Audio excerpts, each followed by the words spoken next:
Hello, Anuj, can you hear me? Good morning, sir. Good morning. Can you hear me? Yes, sir. Okay. So, yesterday we did the revision of the AC current. Electromagnetic induction. Okay. Yesterday we did the AC current. Today we will do the electromagnetic induction. Okay. So we will Okay, sir. basic questions. Okay. We will do the book questions only. But we will cover the concepts as we do the questions. Okay. I'll give a very brief on the major concepts and then we will move forward. We will not get into any theory. Okay. Okay, sir. ठीक है तो सब electromagnetic induction का मतलब ये है कि अगर कोई भी चेंजिंग फील्ड या फ्लक्स होता है मैग्नेटिज्म में तो उसकी वजह से इलेक्ट्रिसिटी जनरेट होती है, उसको इंड्यूस्ड ईएमएफ बोलते हैं। ठीक है, तो ये जो है ये फैराडेज का लॉ है। ओके, उसका जो मैथमेटिकल एक्सप्रेशन है induced EMF is equal to, anybody remembers, it is change in rate of change in magnetic flux. Okay, लेकिन अगर ये रेट ऑफ चेंज जो है मल्टीपल लूप्स में हो रहा है, क्योंकि यूजुअली एक में इतना कम होता है कि this is not effective, this formula is not useful in many conditions, so we also put a n, which is the number of turns. Okay, and then there is a minus sign here. This minus sign only means that it opposes the change. Okay, there is no other meaning of the minus sign. Okay, so when the result is written, it can be written without the minus sign, but this is to remind us. Okay, so this is one key formula that we are going to use. Okay, then there is another thing you should know is the Lenz's law. Okay, Lenz's law का कोई formula नहीं है, उसका बस statement है कि the induced EMF generates the current so as to oppose the change in magnetic flux. यानी कि ये ईएमएफ इस तरह से करंट फ्लो कराएगा कि जो चेंज हो रहा है, अगर ये फ्लक्स बढ़ रहा था तो वो जो करंट अब फ्लो करेगा वो इस फ्लक्स को वापस कम करने की कोशिश करेगा ताकि ये ना बढ़े, और अगर ये घट रहा है तो वो कोशिश करेगा ये ना घटे by generating more flux. Okay, अभी हम कुछ एग्जांपल्स करेंगे, उससे ये बिल्कुल क्लियर हो जाएगा, राइट। तो ये आना चाहिए। फिर दूसरी एक चीज जो है जिस प्रिंसिपल पे इवेंचुअली हम जनरेटर को पढ़ेंगे बाद में, right, is the motional EMF. Okay, तो मोशनल ईएमएफ को के कई क्वेश्चंस होंगे न्यूमेरिकल्स में। मान लीजिए ये फील्ड है, anybody knows what is the meaning of x x x x like this? Can somebody tell me that?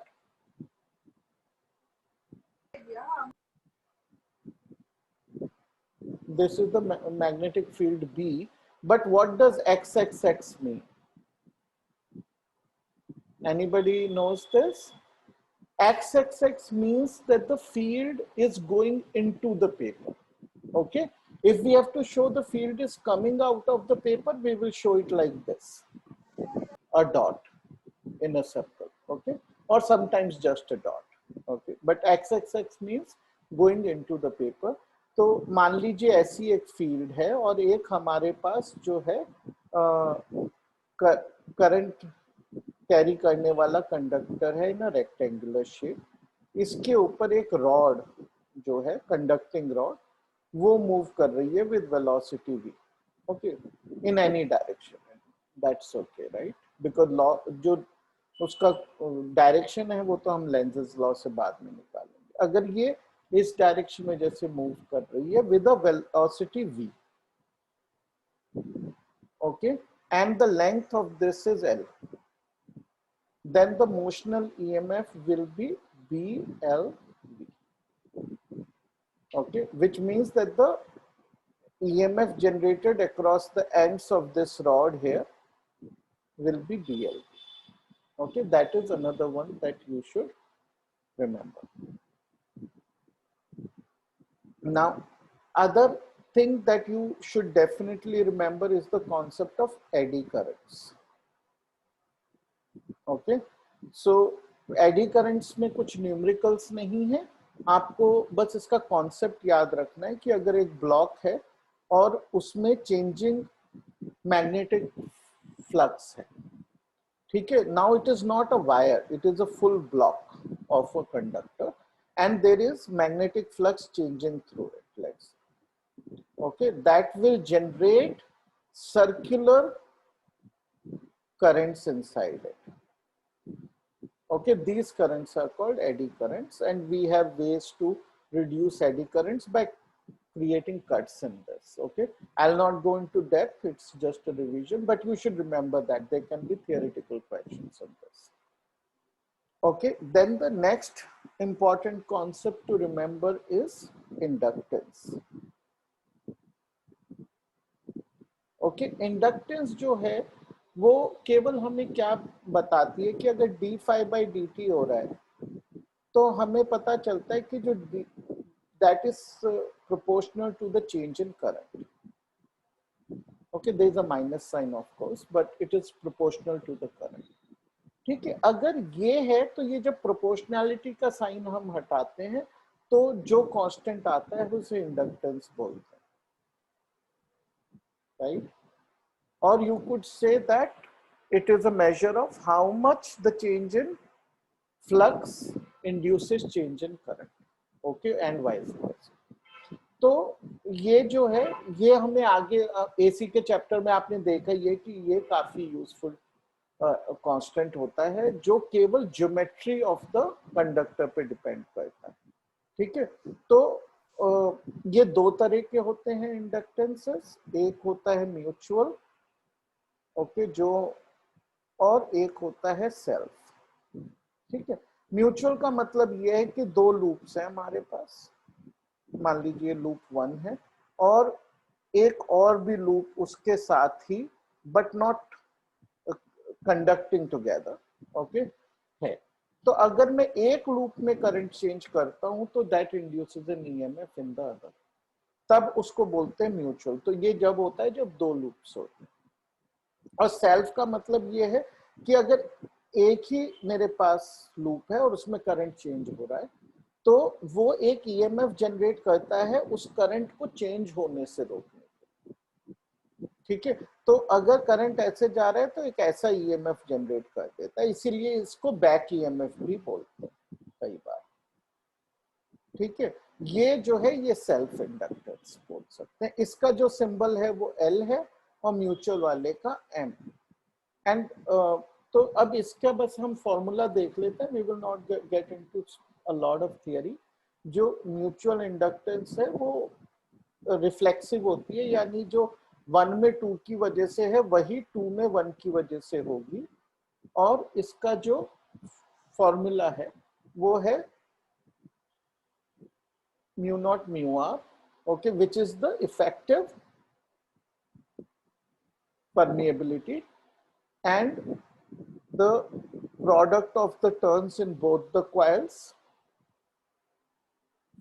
into pi r1 square. Okay, r1 square is the one which is the smaller coil. Okay, so and into L is the length of the coil. Okay, तो ये इसका formula है.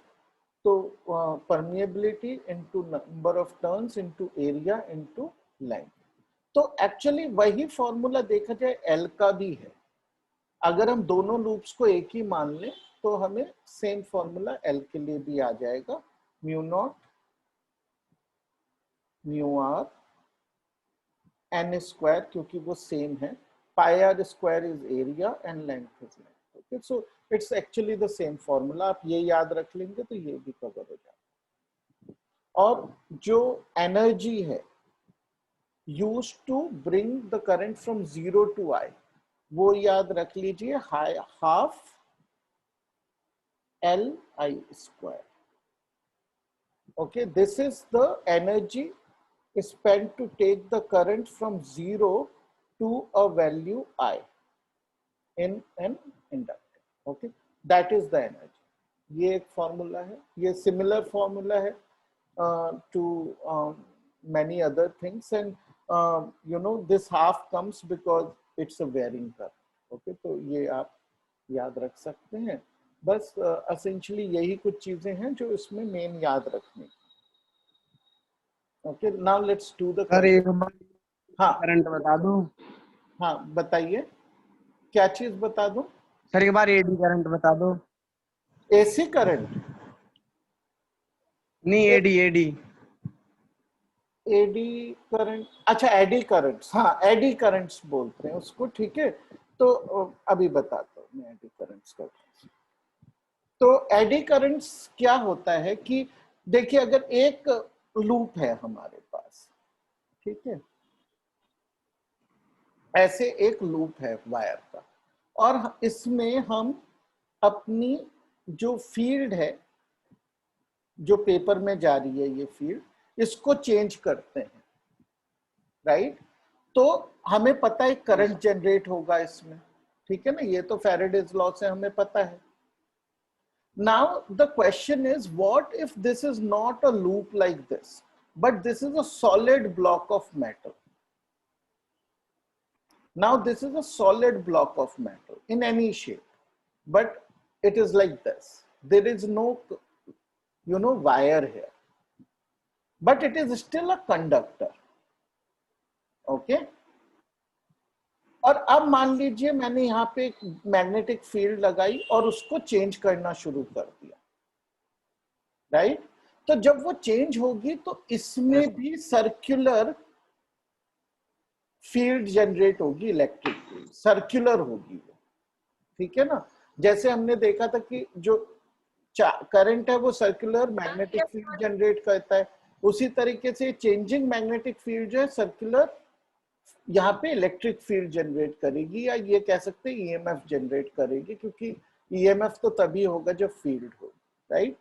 तो इसकी वजह से current flow करेगा, अगर यहाँ पे ईएमएफ है और फील्ड है तो करंट फ्लो करेगा, राइट।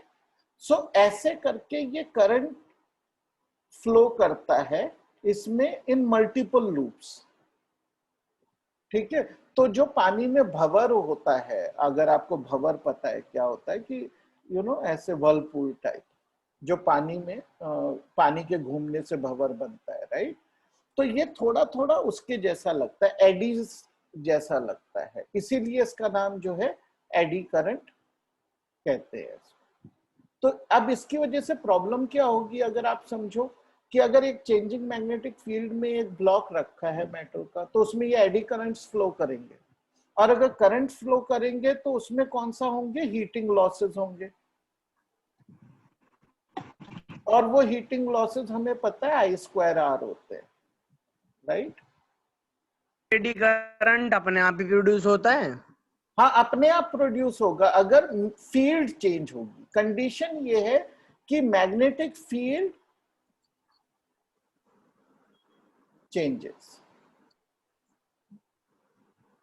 जैसे कि अगर मान लीजिए एक ब्लॉक रखा है यहाँ पे आए, किसी भी चीज का, कोई भी कंडक्टर है, मान लीजिए कॉपर है, ठीक है, कॉपर का ब्लॉक रखा है यहाँ पे, मेरे पास एक मैग्नेट है। अब इस मैग्नेट को मैं इसकी तरफ लाता हूं तेजी से, ठीक है। तो क्या होगा, इसकी मैग्नेटिक फील्ड लाइंस ऐसे ऐसे जाती है, जैसे ही हम इसको तेजी से पास लाएंगे यहाँ पे मैग्नेटिक फील्ड बढ़ेगी, और अगर मैग्नेटिक फील्ड यहाँ पे बढ़ेगी तो इसका मतलब कि चेंजिंग मैग्नेटिक फील्ड है, और इसमें इसके ये वाला जो सरफेस है, मतलब जो परपेंडिकुलर है पेपर से, वहां पे ऐसे करके करंट फ्लो होने लगे, जिसकी वजह से ये आप देखेंगे कि गर्म हो गया कुछ समय बाद। तो इसलिए एडी करंट से हमें प्रॉब्लम भी होती है, और कई बार हम इसका कंस्ट्रक्टिव यूज भी करते हैं, जैसे कि इलेक्ट्रिक फर्नेसेस में एक चेंजिंग मैग्नेटिक फील्ड यूज करते हैं, और उसकी वजह से क्या होता है कि ये मेटल पीसेस गर्म हो जाते हैं एडी करंट से और पिघल जाते हैं, इतने गर्म हो जाते हैं कि पिघल जाते हैं वो। तो उसके यूजेस भी हैं, बुक में 2-3 यूजेस और भी दिए हुए हैं, ठीक है। जैसे कि जो इलेक्ट्रिक ट्रेन्स में कुछ ट्रेन्स में we use the brakes which are electromotive in nature.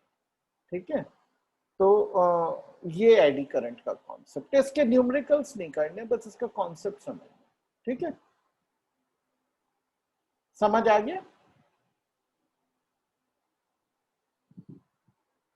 Okay, so let's do some basic questions. हाँ बोलिए। सर एक बार सर फैराडे वाला बता दीजिए। देखिए फैराडेज लॉ जो है ये इसका बेसिक है, ये इस चैप्टर की जान है। ठीक है, ये लॉ क्या बोल रहा है? ये लॉ बोल रहा है कि whenever there is a change in the magnetic flux, okay, ये क्या है? फाई क्या है? Magnetic flux. ठीक है, so there is a EMF.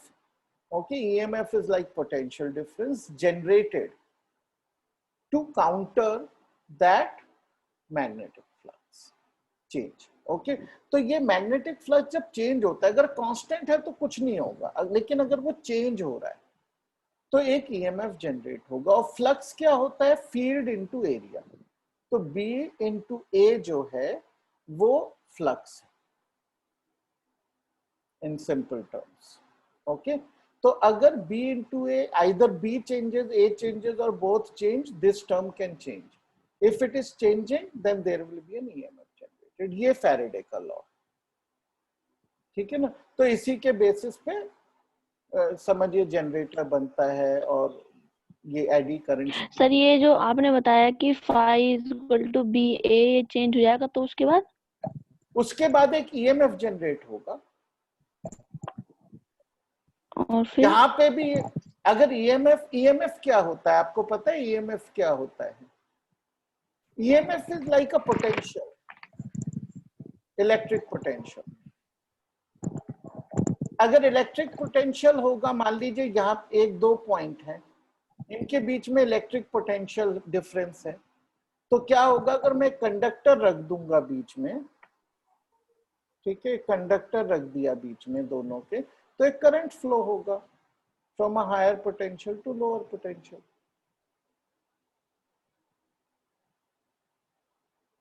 Okay, तो इसीलिए जनरेटर में हम यही करते हैं कि हम उसका जो जनरेटर का रोटर होता है उसको डीजल या किसी भी मैकेनिकल चीज से घुमाते हैं। ठीक है, जब हम उसे घुमाते हैं उसमें कंटिन्यूअसली फ्लक्स चेंज होता है, क्योंकि उसके अंदर मैग्नेट्स लगे होते हैं जो फील्ड जनरेट करते हैं। तो फिर वो घुमाने से उसमें फ्लक्स चेंज होता है। अब उसमें फ्लक्स चेंज होता है तो EMF जनरेट होता है, उसमें हम वायर लगा देते हैं, हमें करंट मिल जाता है। ठीक है, okay, so let's do some questions. You will understand these things when we do questions, right? तो इसमें हमें डायरेक्शन ऑफ करंट बतानी है, खाली कुछ कैलकुलेशन कुछ नहीं करनी है। तो कौन सा लॉ यूज करेंगे हम यहाँ पर? लेंजेस लॉ खाली। ओके, केवल लेंजेस लॉ से हमारा ये हो जाएगा। लेंजेस लॉ ये बोलता है कि जो करंट जनरेट होगा वो इस फील्ड के चेंज को अपोज करेगा। तो अब देखिए कि क्वेश्चंस किए कैसे जाते हैं, राइट? क्योंकि लॉ तो पढ़ लिया, वो आसान है समझना, लेकिन उसका एप्लीकेशन थोड़ा सा कॉम्प्लेक्स होता है। क्यों होता है? कि अब हमने तो यहाँ दिखा। हाँ बोलो। सर जो आपने बताया कि जो करंट जनरेट होगा वो फील्ड को क्या करेगा, उसके बाद क्या बोला था आपने? वो फील्ड के चेंज को अपोज करेगा। सर इलेक्ट्रिक फील्ड के चेंज को? नहीं, जो मैग्नेटिक फील्ड चेंज होने से करंट जनरेट होगा। ठीक है, और ये करंट जब जनरेट होगा तो इसकी कोशिश होगी कि जो फील्ड उस करंट को जनरेट कर रही है, मैग्नेटिक फील्ड का चेंज, उसी चेंज को वो ना होने दे। Right? It is like action and reaction. ठीक है ना? नॉट एग्जैक्टली, बट उस तरह आप सोच सकते हैं कि मैं उसमें करंट जनरेट करने की कोशिश कर रहा हूं और करंट क्या कोशिश कर रहा है कि फील्ड ही ना चेंज होने दूं ताकि करंट ना जनरेट। सर ऐसे बोल सकते हैं कि सर ऐसे बोल सकते हैं कि generated current change the magnet change and oppose the magnetic field, ऐसे। हाँ, the generated current is generated so as to oppose the change. ठीक है, so as to oppose the change in the magnetic flux. ठीक है, field की जगह आप word flux use कर सकते हैं, फील्ड भी यूज कर सकते हैं, वैसे फ्लक्स बेटर है। ठीक है, ठीक है सर। क्योंकि कई बार हम देखेंगे कि बिना फील्ड चेंज करे भी हम जो है फ्लक्स चेंज कर सकते हैं by changing area. Okay, just give me 1 minute.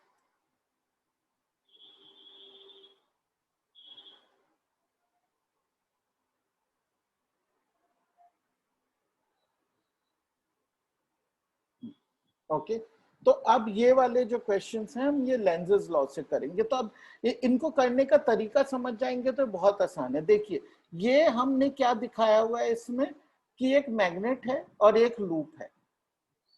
ये मैग्नेट जो है लूप की तरफ जा रहा है। ठीक है, तो अब आप ये बताइए कि इस मैग्नेट को इधर जाने से रोकने के लिए यहां पे कौन सा पोल बनना चाहिए मैग्नेट का। ये साउथ पोल को मैं इधर ले जा रहा हूं, तो यहां अगर कौन सा पोल हो कि साउथ पोल को ये आने ना दे अपनी तरफ। साउथ ही होना चाहिए सर। साउथ ही होना चाहिए, राइट। तो ये देखिए, अब ना ये बड़ा ही इंटरेस्टिंग तरीका होता है करंट की डायरेक्शन जानने का, क्योंकि अगर देखिए जो एस लिखिए आप और इसमें ना इसके एंड्स पे एरो लगा दीजिए। अब इन एरो की डायरेक्शन देखिए, क्लॉकवाइज है। ठीक है, उसी तरीके से आप एन को थोड़ा ऐसा घुमा के लिख लीजिए, है एन ही। ठीक है, और अब इस पे एरो लगा दीजिए, देखिए ये एंटी क्लॉकवाइज है। ओके, तो अगर हम किसी भी सॉलिनॉइड में उसके अंदर की तरफ देखते हैं, मतलब यहाँ पे आई लगा के देख रहा हूं मैं, तो अगर मुझे करंट क्लॉकवाइज दिखता है तो इसका मतलब क्या है कि वहां पे साउथ पोल है, और अगर एंटी क्लॉकवाइज है तो मतलब वहां पे नॉर्थ पोल। तो अब हमें पता है कि यहाँ पे साउथ पोल बनना चाहिए, यानी कि करंट क्लॉकवाइज होना चाहिए। ठीक है, तो क्लॉकवाइज बना लिया करंट। अब देखिए थोड़ा इसको, ये बहुत ज्यादा आपको अगर छोटी स्क्रीन पे देख रहे हैं क्लियर ना दिखाई दे शायद। अब देखिए ये करंट अगर क्लॉकवाइज जा रहा है, मैं इसके साथ साथ गया तो ये इस लूप में यहां जा रहा है। ठीक है, तो ये डायरेक्शन ऑफ द करंट होगा। ठीक है, अब दूसरा करके देखेंगे और भी क्लियर आएगा। अब हम इसको देखते हैं, ये बिल्कुल सेम सिचुएशन है, राइट। ये इसकी तरफ आ रहा है, यहाँ पे साउथ पोल बनना चाहिए। तो अब देख लीजिए इसमें क्लॉकवाइज करंट जा रहा है, तो ये ऐसे ऐसे क्लॉकवाइज जाने के लिए ये करंट ऐसे चल रहा है, तभी क्लॉकवाइज जाएगा। ठीक है, तो ये थोड़ा सा आपको ड्रॉ करके देखना पड़ेगा कैसे जा रहा है। तो ये पता चल गया। अब ये देखते हैं कि ये एक ऑपोजिट डायरेक्शन में भी है, इसमें क्या हो रहा है। मैं नॉर्थ पोल को इससे दूर ले जा रहा हूं, तो यहाँ पे इस मोशन को रोकने के लिए कौन सा पोल बनना चाहिए इस जगह, ताकि मैं नॉर्थ को दूर ना ले जा पाऊं। बताइए।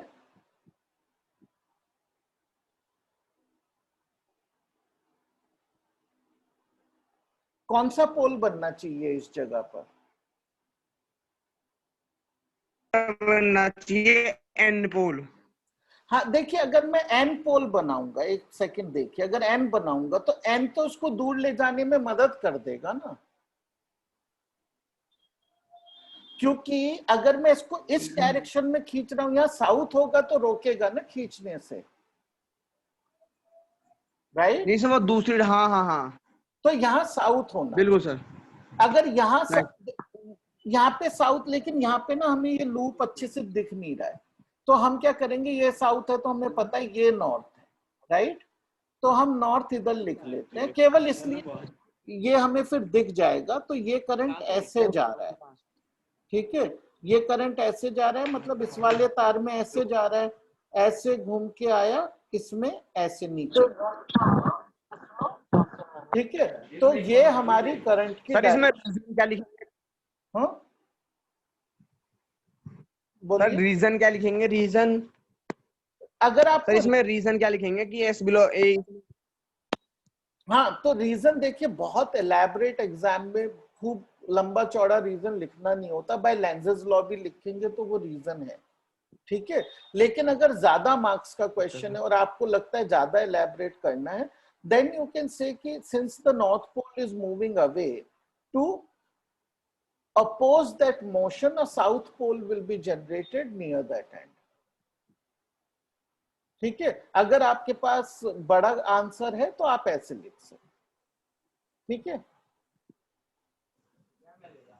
और फिर आप उसका करंट का डायरेक्शन बता सकते हैं, बस इतना है इसमें, ओके।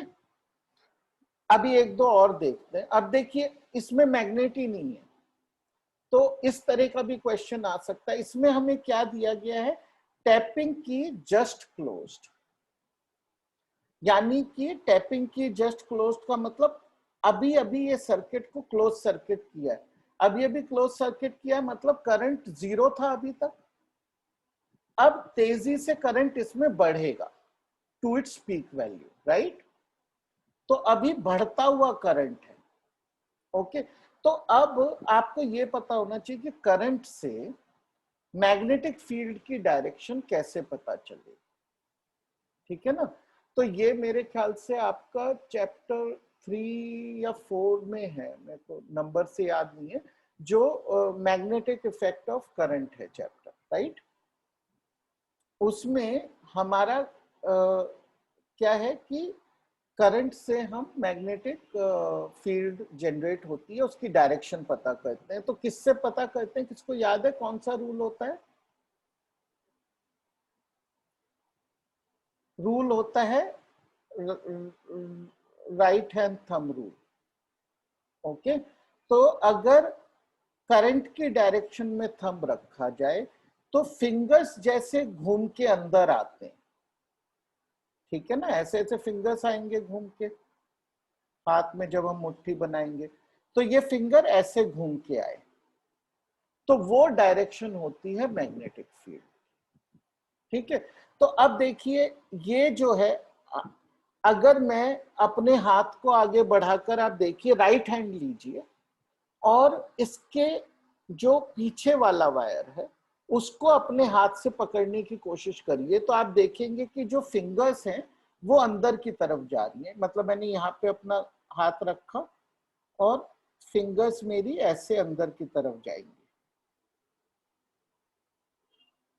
राइट, ऐसे जाएंगी फिंगर्स, तो इसका मतलब फील्ड इसके अंदर से जा रही है, दिस इज द बी है, मैग्नेटिक फील्ड ऐसे इसके अंदर से जा रही है। और अब ये मैग्नेटिक फील्ड को क्या हो रहा है अगर करंट बढ़ रहा है तो,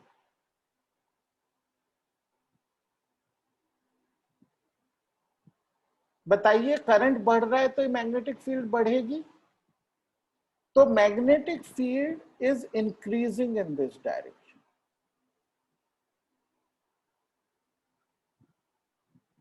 तो यहां पे ऐसा क्या करंट जनरेट हो कि वो इस इंक्रीज को रोके, उसके लिए magnetic field, induced magnetic field किस डायरेक्शन में होनी चाहिए बताइए, ताकि ये फील्ड बढ़ ना पाए।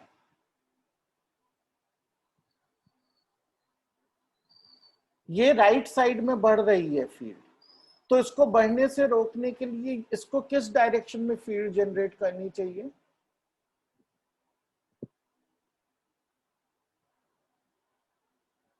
सौरभ बताइए आप।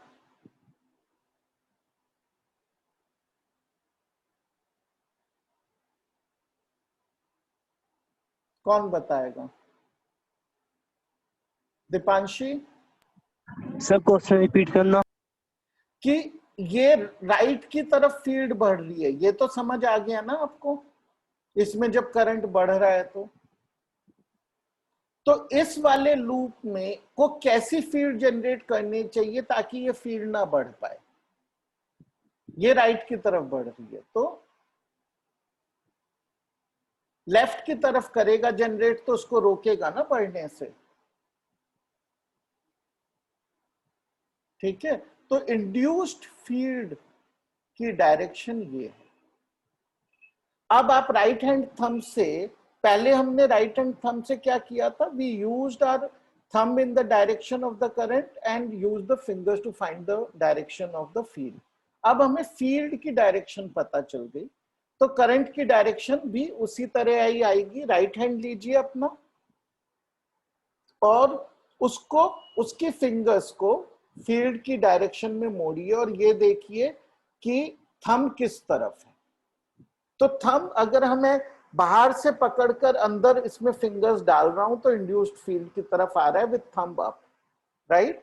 सो जो करंट है वो ऐसे जनरेट हुआ in the direction of the thumb, okay. क्योंकि मैं अगर ऐसे पकड़ता हूं अपने थंब को, ठीक है, तो what happens, my fingers will curl like this, okay, the fingers are curling like this, यानी कि field is going like this।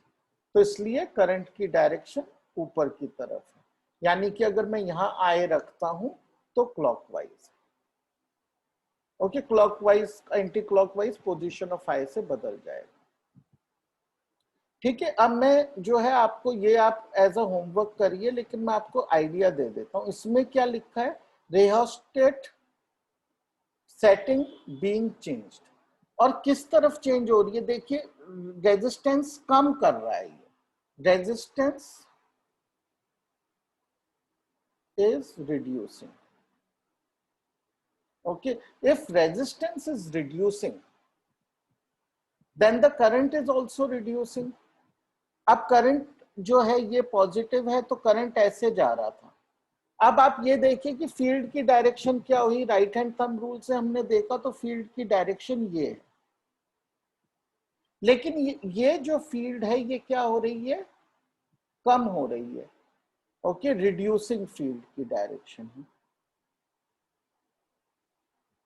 तो इसको, इस फील्ड को कम होने से बचाना है, यानी कि बढ़ाने की कोशिश करनी है। तो इसको फील्ड कैसी जनरेट करनी पड़ेगी, ऐसी जनरेट करनी पड़ेगी। अब ऐसी फील्ड जनरेट करने के लिए इसको कैसे, राइट हैंड रूल से हम देखेंगे, फील्ड अगर हमारी फिंगर्स इधर की तरफ बेंड हो रही है तो थंब ऊपर है, यानी करंट इस तरफ फ्लो करेगा, और अगर आई मेरी इधर है तो मैं बोलूंगा कि एंटी क्लॉकवाइज,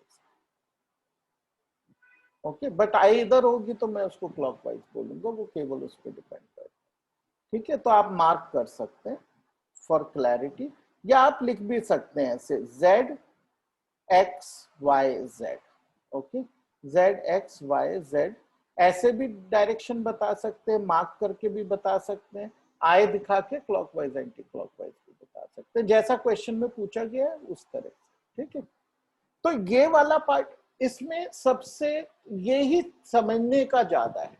अगर आप ये समझ जाते हैं तो न्यूमेरिकल्स में तो फॉर्मूला लगाना है और वैल्यू डालनी है, ठीक है। फिर ऐसे और भी क्वेश्चंस हैं, लेकिन मैं ये वाला नहीं करूंगा क्योंकि ये सिमिलर है, मैं कर चुका हूं अभी।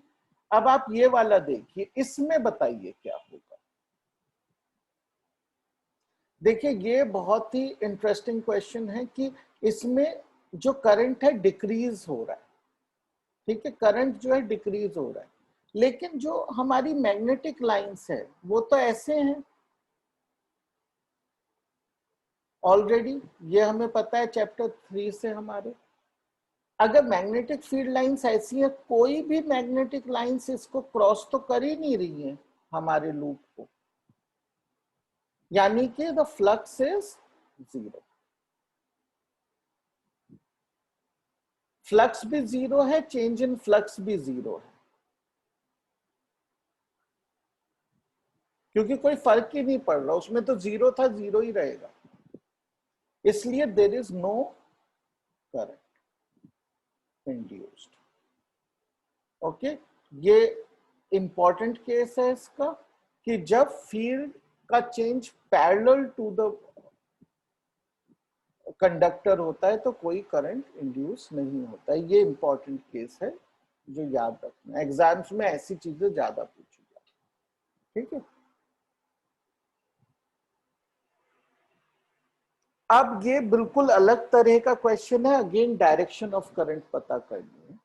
ठीक है, पहले वाले में ये कहा गया है कि एक वायर है जो ऐसा टेढ़ा मेढ़ा सा है और फील्ड कैसी है, क्रॉस क्रॉस है, यानी अंदर की तरफ जा रही है तेज, और इसमें फील्ड नहीं चेंज हो रही है। इसमें क्या चेंज हो रहा है, केवल एरिया चेंज हो रहा है इसका। और अगर हम किसी भी चीज को खींचकर एक सर्कल बनाएंगे, ये आप जानते ही हैं कि सर्कल का एरिया सबसे ज्यादा होता है किसी भी क्लोज्ड कर्व, राइट। तो ये बिना सोचे हम कह सकते हैं कि अगर हम इसको खींच के ऐसा एक सर्कल बना दें तो उस सर्कल का एरिया इससे ज्यादा होगा। तो इसका मतलब क्या है, area is increasing, B is constant. तो फाई का क्या हो रहा है, फाई इज बी ए, तो फाई इज ऑल्सो इंक्रीजिंग। और किस डायरेक्शन में इंक्रीज हो रहा है, into the paper, increasing into the paper. ठीक है, ये पेपर में इंक्रीज हो रहा है। तो इसका मतलब इसको अपोज करने के लिए करंट कैसे फ्लो होना चाहिए, out of paper. Induced current should generate a field out of paper। Okay, ऐसी फील्ड जनरेट करनी है। तो अब आप राइट हैंड से देख लीजिए, अगर फील्ड मुझे इसको यहाँ पे इस जगह में होल्ड करूंगा अपने हैंड को ऐसे, ये मेरा थंब है, और फिंगर्स को ऐसे कर्ल होंगी, फिर टाइट है तो यानी कि ये ऐसे आएगा। तो इसका मतलब करंट जो है ऐसे जनरेट होगा। So the answer to this is counter clockwise.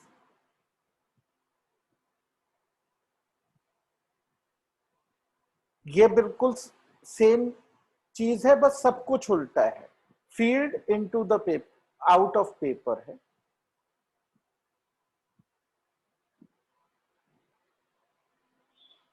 ठीक है, और area is reducing, so phi is reducing.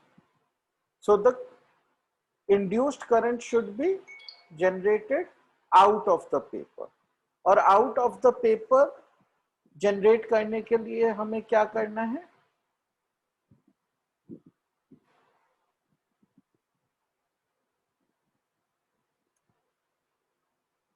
ये फील्ड नहीं, ये फील्ड कम हो रहा है फ्लक्स, तो हमें अपनी फ्लक्स को बढ़ाना है। तो वो कैसे करेंगे हम, more field into the paper generate कर। More field into the paper कब जनरेट होगी, जब करंट इस डायरेक्शन में flow. Okay, so clockwise is the answer.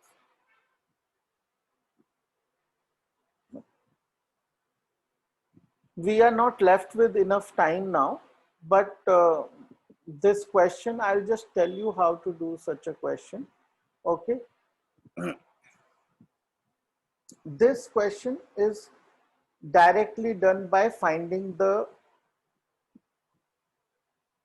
change in flux, क्योंकि हमें जो है हम इनिशियल फ्लक्स निकाल सकते हैं। फ्लक्स इनिशियल क्या है, mu not an I A. Okay, ये फील्ड है, ये एरिया है। उसी तरह फाइनल फ्लक्स निकाल लीजिए।